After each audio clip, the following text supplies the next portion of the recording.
Eng ko'p berilgan savollardan bittasi. Nega ba'zilar moliyaviy erkinlikka chiqadi-yu, ba'zilar chiqmaydi? Qanaqa o'z strategiyasi bormi? Moliyaviy erkinlik o'zi nima? Qanday qilib moliyaviy erkinlikka chiqish mumkin? Hammasi shunda. Ko'p odam tushunmaydi moliyaviy erkinlik o'zi nima. O'ylaydiki, ko'p pul bu moliyaviy erkinlik. Demak, men oyiga 10 ming dollar topsam, men moliyaviy erkinman deb o'ylashadi. Hozir men 5 million topamman, men moliyaviy erkin emasman deb o'ylashadi. Aslida bu juda ham katta xato. Hozir bugungi videoda hammasi ko'rib chiqamiz, qadam-qadam qanaqa qilib moliyaviy erkinlikka chiqish mumkinligi haqida boshladik. Moliyaviy erkinlikka chiqish bu uzoq muddatlik. Shuni bilib olishimiz kerak. Hozir men 5 million oyligim bilan 2 yilda moliyaviy erkinlikka chiqaman deb o'ylamang. Uzoq muddatlik. Hozir men 25 yoshman deylik, 35 yoshimda yoki 40 yoshimda moliyaviy erkinlikka chiqaman deb fikrlashingiz to'g'ri bo'ladi. Lotereya yutib olaman, qanaqadir ham bitta kush bo'laman, biznes boshlayman, uni sotaman million dollarga deb fikrlasangiz noto'g'ri. Hozir sekin oyligimdan xotirjam yo'l bilan investitsiya qilib boraman, moliyaviy erkinlikka chiqaman. Mana shu to'g'ri fikr. Endi moliyaviy erkinlikka chiqish qadamlari bor. Birinchisi moliyaviy himoya. Eng bazi birinchi qadam. U nima degani? Oyligingizni minimal ro'zg'orni hisoblang. Hozir o'tirib hisoblang, daftar tushga olingda hisoblang. Kommunal to'lov 300 ming deylik, suvga, gazga hammasi hisoblang. Internet to'lov 40 ming, 50 ming oyiga. Telefonga to'lov, go'sht bir oylik ro'zg'or, guruch, non bir oyda qanchangiz. Hamma hisoblab chiqing. Minimalini, anu qimmatini emas. Qorin to'yadigan darajada bo'lsin bo'ldi. Taxminan 4 million chiqsin. 5 million chiqsin mayli.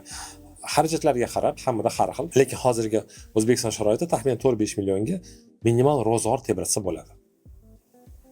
Demak, 4 million oladigan bo'lsak, mayli 5 million olaylik, 400 dollar deylik.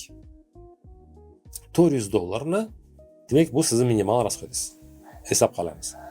Endi moliyaviy himoya 400 dollar 6 ga ko'paytiramiz. 400 ko'paytirib 6 2400 bo'ladi. 2400 dollar yig'ib uyga qo'yib qo'ysangiz, siz moliyaviy himoyalangan bo'lasiz, tabriklayman. Demak, biznesingiz to'xtab qolsa yoki ishdan haydalib qolsangiz, 6 oy bemalol yashay olasiz. Chunki minimal ro'zg'or tebratishga pulingiz bor. Bu sizga ancha xotirjamlik beradi. Ishonavering. Demak, 2400 dollar yig'ib qo'ydingiz, zo'r. Endi qanaqa yig'ish kerak? Ikki xil odamni oldik. Bittasi Ilhom deylik, bittasi Bahrom. Ilhom 500 dollar oyligi bor.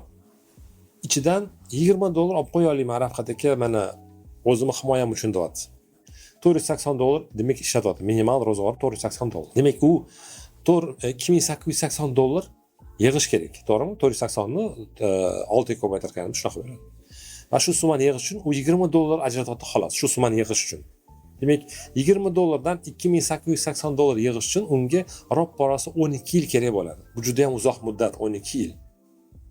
Lekin Bahrom ismli inson aytadiki, to'xtab turing, Rafqat aka, rostdan zo'r fikr. Endi men 500 dollar, u ham 500 dollar oladi. 500 dollardan men 100 dollar ajrataman, 400 dollar men minimal xarajat qilaman. Ro'zg'orimga yetadi 400 dollar.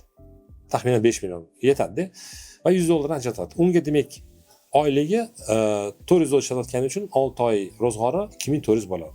2400 100 dollar ajratayotgani uchun yig'ishga ro'parasi 2 yilda, ya'ni 1 yilda 1200, keyingi yilda yana 1200 yig'iladi va 2 yilda u 2400 dollar yig'ib bo'lgan bo'ladi. Demak, ro'zg'orni minimallashtirish, yig'ish pulini kattalashtirish sizni moliyaviy himoyangizni tezroq ta'minlaydi. Chunki moliyaviy erkinlikka chiqishda birinchi qadam moliyaviy himoya va uning asosiy prinsipi tez orada qilish. Maksimal eng uzoqi 2 yilda qilishingiz kerak bo'ladi. 2 yilda minimal 6 oylik ro'zg'oringizni yig'ib qo'yishingiz kerak. Shunda ishonavering, xotirjam bo'lasiz. Mana shu yerda pulim bor, 2400 dollar. Nimadir bo'lib qolsa ham, men 6 oy bemalol oilam bilan yashay olaman. O'zi nega 6 oydan olingan? Chunki 6 oy ichida odam yangi ish yoki yangi biznes boshlash qobiliyatiga ega bo'ladi. Endi keyingi qadam moliyaviy himoya ta'minlaganingizdan keyin keyingi qadam moliyaviy xavfsizlik. U yerda nima? Eng qizig'i, minimal ro'zg'oringiz bor edi, shu 400 dollar. Shuni endi 6 oylik emas, butun umr sizga kelib turishini ta'minlash. Bu eng shirin joy. Investitsiya qilib qo'yasiz va sizga 400 dollar har doim umringizni oxirigacha endi kelib turadi. Mana bu zo'r xotirjamlik beradi. Endi siz ishdan ketsangiz ham 6 oy ichida emas, umuman ishlamasangiz ham bo'ladi. Minimal ro'zg'oringiz qorin to'q bo'ladi, qora qozon qaynaydi, kommunal yopiladi, tebranib turadi. $400 umringiz oxiriga kelib turadi. Mana bu moliyaviy xavfsizlik. Bu moliyaviy erkinlik emas, moliyaviy xavfsizlik bo'ladi. Siz xavf ostida emassiz degani. Ro'zg'oringiz to'liq, hammasi olingan, sotib olingan, qorin to'q. Qo'shimchada xarajatlar yo'q albatta, lekin siz har doim oilangiz uchun xotirjam bo'lasiz. Buni qanaqa qiladi? Formulasi. $400 shu minimal ro'zg'or oldik, $400. $400 ni endi 150 ga ko'paytirasiz. $400 150 ga ko'paytirsangiz 60 ming chiqadi. Demak, $60,000 u yerda fond bozorida ishlayotgan bo'lsa, sizga $400 har oy kelib turadi. $60,000, $60,000 bo'lsa, o'zim bilardim nima qilish deb o'ylaydigan fikrlar hozir paydo bo'lishi mumkin. Noto'g'ri. $60,000 как раз таки shu siz sekin-sekin $100 bilan $50 bilan investitsiya qilib borsangiz, hozir oyligingizdan mana shu $60,000 bir pasda yig'ilib qoladi. Taxminan 5 yildan 10 yilgacha kerak bo'ladi shu summani yig'ish agarda siz ozgina pul bilan investitsiya qilayotgan bo'lsangiz. Lekin tasavvur qiling, 5-10 yilda siz уже moliyaviy xavfsizligingiz bor. Zo'rmi zo'r. Siz уже ishlamasangiz ham bo'ladi, sizga shu $400-500 minimal qoplanib turibdi. Nega 150? 150 bu yillik 8% degani. Ko'rib turibsizlar? Fond bozorida undan ham ko'proq hissa bo'ladi. Lekin men atilab 8% oldimki, har kishi, har kim qila olsin. Chunki 20%, 30% qilish uchun aqlliroq bilim kerak, ko'proq tahlil qilish kerak. Lekin oddiy xalq fond bozoriga kirib, ozgina harakatida ham 8% yillik daromad qilsa bo'ladi. Aynan shuning uchun moliyaviy xavfsizligingizni siz ham ta'min olasiz doim. Oddiy bilimingiz yo'q bo'lsa ham sekin-sekin investitsiya qilib boring. Endi undan keyin moliyaviy erkinlik keladi. Moliyaviy erkinlikla moliyaviy xavfsizlikda nima farqi bor? Bu yerda moliyaviy tejash yo'q. Moliyaviy erkinlikni siz hali ham tejayapsiz. Chunki sizga kelayotgan summani shu $400 dan ko'proq ishlatolmayapsiz. O'sha faqat shunga yashayapsiz. Moliyaviy erkinlikda уже mazza qilasiz. Sayohatlar, qo'shimcha, qimmat o'qishlar, qimmat restoranlar kiradi. Demak, u qanaqa hisoblanadi? $400 ko'paytiruv 10 bo'ladi. Taxminan $4,000 yoki $5,000 o'ziga qarab. Demak, $4,000 siz oyiga $4,000 olsangiz, bemalol restoranlarda ovqat yeya olasiz, yaxshi kiyim kiya olasiz, bemalol sarguzashtga ham ajrata olasiz. Mana shunaqa summa. Endi 4,000 ni ham 150 ga ko'paytirasiz.